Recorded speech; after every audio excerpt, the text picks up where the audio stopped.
উম্মতে মুহাম্মদী, তোমরা তো সেই নবীর উম্মত, যিনি একজন নারীর ইজ্জতের সুরত হানি করার কারণে পুরো বনু কাইলুকা ইহুদি জাতির বিরুদ্ধে যুদ্ধ করেছিল।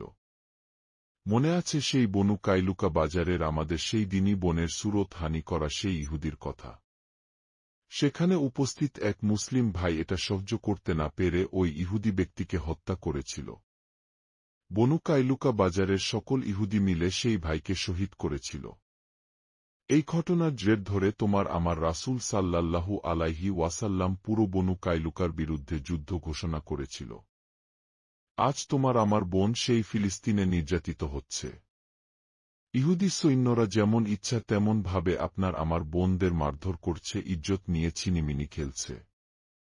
তোমাদের বিবেক কবে ফিরবে?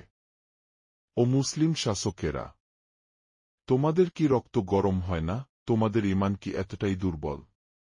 আমার মুসলিম ভাইয়েরা, নিজের ভাইয়ের সাথে যতই ঝামেলা হোক, ভাইদের এতটা পর করে দিও না যেন অন্য লোক এসে তোমার ভাইকে হত্যা করে যায়।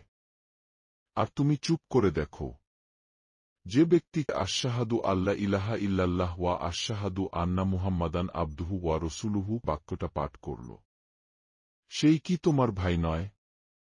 কি করে পারো তুমি তোমার ভাইকে রক্তাক্ত অবস্থায় দেখতে? আমার ভাইয়েরা, এক হও, নিজের ঈমানকে শক্ত করো।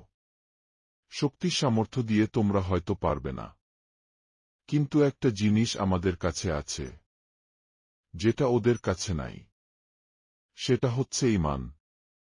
মুসলমানের শক্তি ঈমানে। কতটা ঈমান প্রয়োজন জানো? বদরের সেই ৩১৩ জনের মতো।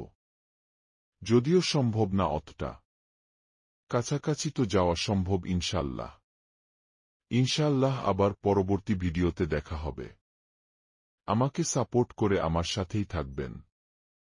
ধন্যবাদ।